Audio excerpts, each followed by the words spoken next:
Hi there, Hayley, and welcome to your questioning today. So, you're at a school barbecue and someone asks you, what do you do? What do you say? Look, I just start with I teach kids to code. And that kind of just sits with them for a moment and they're thinking, okay, what does that mean? And it's probably not even the truth because I'm not the one teaching the kids to code, but it's a good intro. And then I go on to say, I am a co-founder of a business that teaches kids around Australia to code.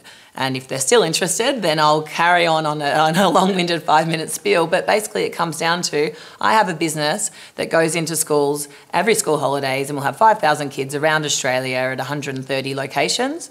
We'll have 600 casual staff who come in and teach those kids to code, do animation camps, YouTube or DJ camps. And together, you know, my little head office and I really managed to produce a really awesome experience for kids around Australia. And that is a pretty cool thing to be able to say, and I'm really actually proud to be able to do that at barbecues or wherever I am meeting parents at the park. And, you know, they always want to know more. And I could talk about Code Camp forever. Do you have like flies in your pocket that you then go, and here you go, sign your kids up? Well, you know, we're pretty strong in our marketing, so they'll see the buses and I've got flyers everywhere, but I've always got something, don't worry. There's a few business cards floating around. You can pretty sure that they'll get a Facebook ad targeted at them next week. So we're constantly trying to spread that message that we're around and this is something that your child should be doing these holidays. So way back when all of this was being started, how did you go about identifying the niche in the market? It was a situation where some kids came to my co-founder and said, can you teach us to code? He was a coder and he thought, well, I don't know, can I? And so he had a chat with me and we thought, you know what, why not? We'll give it a go. So we went to a girls' school, 8 girls in a classroom, which is a great place to start. And they had a really good time for 3 days. And we thought, oh yeah, that wasn't too hard. I think we could do that again. So the next holidays we had 3 schools and then we just kept on growing. It did get a lot harder, but it also was really rewarding and the kids really liked it. And it's funny to look back at how we did it. It was very basic and we were using other people's products, teaching kids to code, and they were targeted at adults. So it was very glitchy. If a kid wanted to get their game at the end of camp, it would take us 6 weeks and we had laptops just spread out, you know, along the office and we'd be manually pressing buttons to download games. And compared to the experience that kids will get now when they come to Code Camp, before they walk out that school gate, their game has already been emailed to their parents and, you know, we're on to the next camp. It's been a whole journey to get there, but it was so basic at the start, but the kids loved it. So it thought, yeah, this is something that we should keep doing.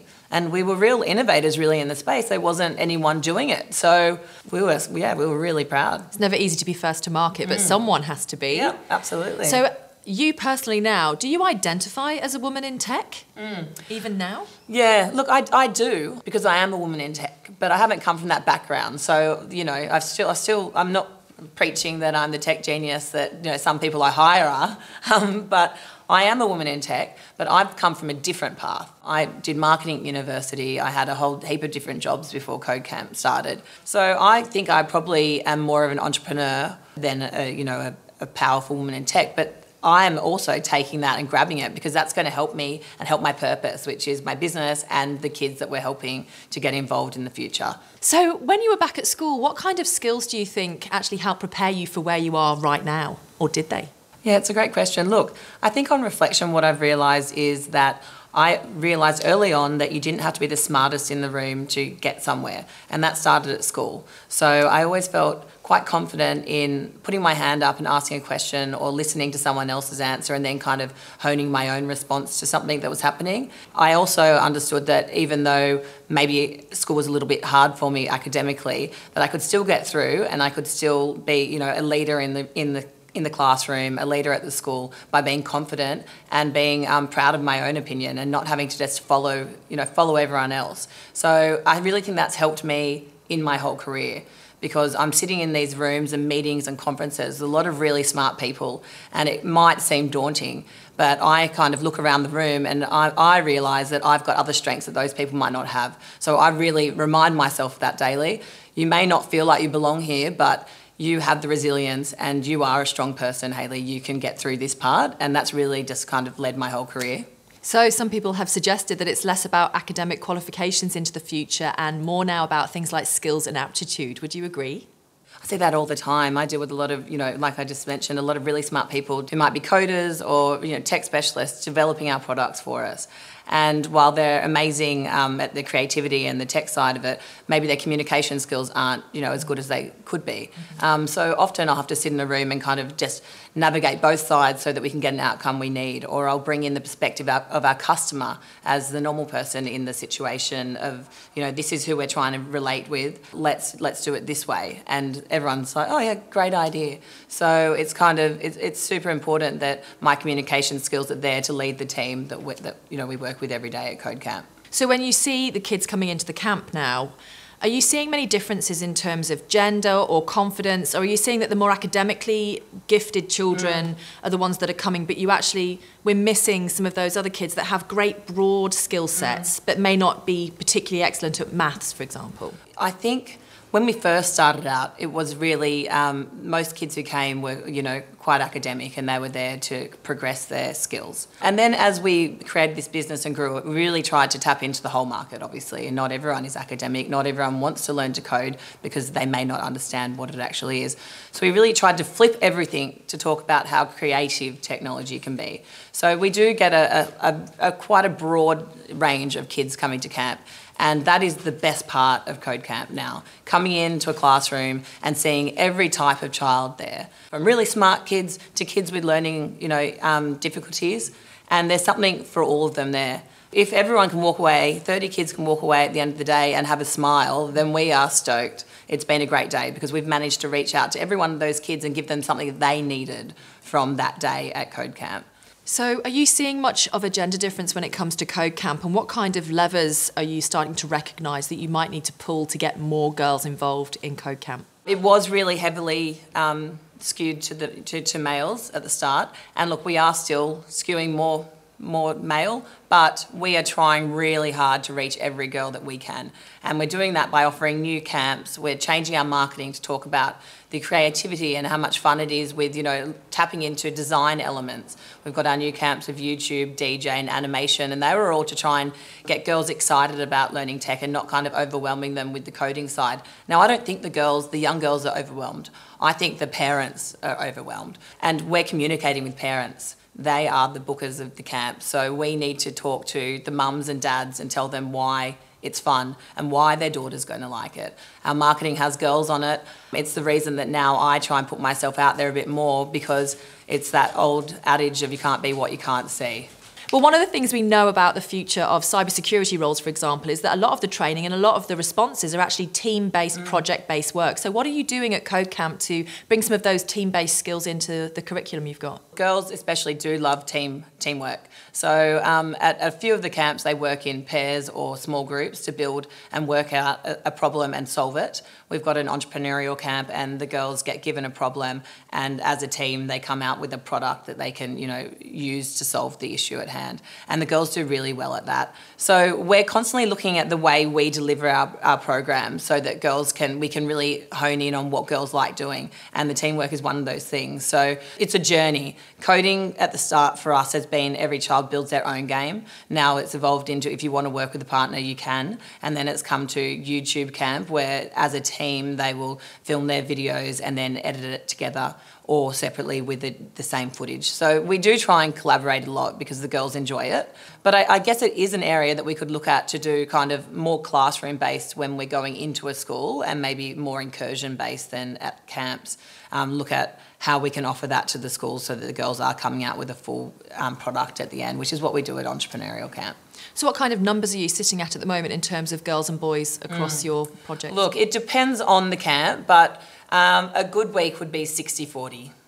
That is a good week, but that's where we feel comfortable at the moment. We won't feel awesome until we're at 50-50, but everything we do is to try and get that up. So as mothers in tech, how much do you think we need to really show girls that they can choose everything? They can have a family life, they can have a role in STEM. What I try and do in that scenario is I try and let my kids know that we're not going to be the best at everything. So I'm quite good at going, I'll prioritise the kids' needs. So I'm not at every school event. I'm not at every drop-off or pick-up. but I am at the key things. And I think that's what I do at business as well. I'm not in every meeting. You won't always see me in the office. So I'm trying to prioritise the parts that are most important, and it's resilience. And I feel like me not being there all the time for my kids, I'm there a lot, don't get me wrong, but I'm teaching them resilience. You know what? You're not always going to have someone there picking you up. Sorry, today was pyjama day at school. You didn't get new pyjamas? You're having a meltdown?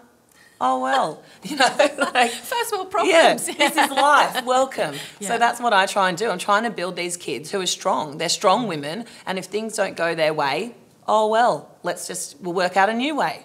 That's what I'm trying to build with my girls. No woman in tech is an island. Who have been the key people for you to get where you are today? I guess in this career and in this path that I'm taking now with Code Camp, it has really been my co-founders. So they have supported me, and especially, one of them was my best friend, going into this business, and he has built me up. Every time I felt nervous or worried about, a decision that I was making, he just constantly gave me the support. Back yourself, yep, good, you do it, I don't know, you know the answer. Even if I thought he was the one who would know the answer, he'd just flick it back to me. And after a few times of that, I was like, you know what, don't need your advice anymore, I got this. It's really been, I guess my business partners, and then it's also been my team at work. I've got a lot of male staff who work for me, and they laugh at silly things I say all the time, but sometimes they are funny, and I don't mind because they're there helping me. They would never let me fall. They've always got me. So I'm very lucky with my team. And then in my general life, like I said earlier, I've got a really supportive family and a big friend group, and they've all been confident in me from the start. They give me way too many compliments. Australia is known globally as a leader in the ethical conversations around technology, and entrepreneurship obviously plays a huge role in that. When we look at our position in the Asia Pac going forwards, places like China are teaching entrepreneurial skills to preschoolers. We're talking 3-year-olds being taught how to be entrepreneurs. In Australia, we don't really get to that till about 12 or 13. So what role do you see yourself as a woman in tech and also Code Camp as having in making sure that Australia is still at the forefront of conversations around digital technologies? Well, we have a huge role. It is up to us to make sure that these kids are enjoying their holiday programs with us so that they want to go back to school and learn about these really important topics. It's up to us, and I take this really seriously as a business owner, that we need to make sure that the kids understand how important it is to learn these skills now.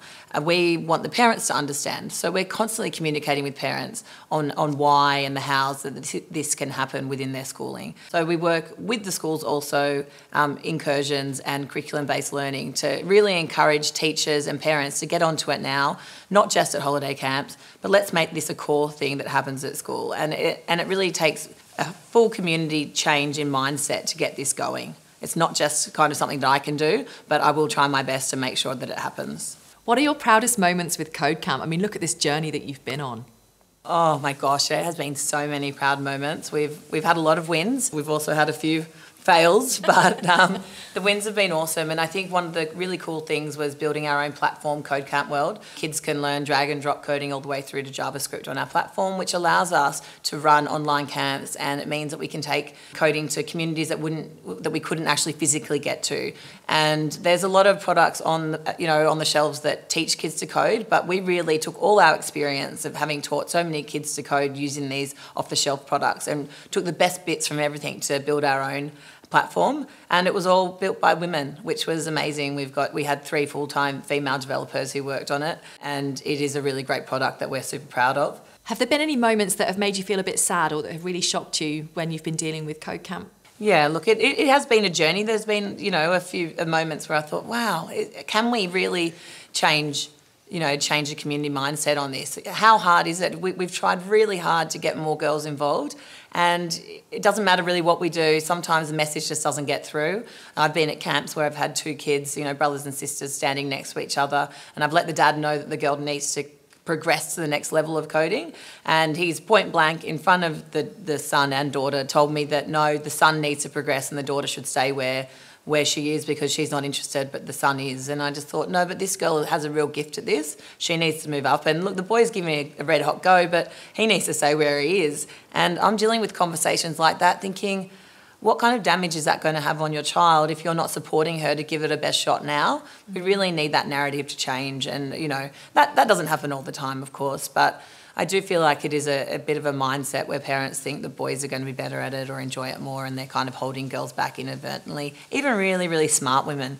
And, you know, I do deal with a lot of smart women, and they don't even realise sometimes that they're holding their daughter back, and it's not till I point it out that they're kind of shocked with themselves, I think. So, you know, that's a really important thing that we're always trying to communicate with parents. The messaging for us is key. Who's actually responsible for getting girls into tech? Is it the schools? Is it the government? Is it people like you and me? I think we all need to take it on. No one person can change this. And look, I don't even think that we can do as much as, you know, I want to be done, but I will just keep on going until we kind of get the message out there. It needs to be the government, it needs to be the schools, it needs to be the parents. And look, the parents need to take a big chunk of responsibility here. This is their child. They need to educate themselves. And look, and I need to keep on educating myself. That's not just a call out to other parents, that's for all of us. We can always be doing better. So just keep on trying, and every little, you know, bit of knowledge you get helps you make a good decision for your child. If there's a 12-year-old girl watching this video right now and she's already got it in her head that maybe she's no good at maths or maybe she doesn't like physics, what would you say to her? Well, the funny thing is, the first thing is I don't even know if a girl thinks that. That's probably what the parent has already implemented in that child's way of thinking. So no child just kind of puts STEM and maths together. I think that they've been given that narrative by a parent. Oh, darling, you don't want to do STEM. You're not great at maths. So that whole conversation needs to stop right there. But if I did have a kid who'd kind of already been fed that, I guess my number one thing would be, you've got to try it. You've got to start. It's not all about maths and science. It's so much more. It's creative. It's problem solving. Do you like, you know, sorting out situations at school with your friends? That's problem solving. This is problem solving. So let's just start right at the very beginning. Take everything that you've already thought about STEM and let's throw that out, and let's just start. Let's go to coding camp, or let's do an online course with someone, and let's just have a little try and see if you enjoy the creative side of it. And if you do, then you can think about the next step. Let's not get overwhelmed with the whole idea of the tech industry is kind of where I'd start. And then I'd start talking about how cool it is to work in the tech industry and all the amazing things you can create once you're in it.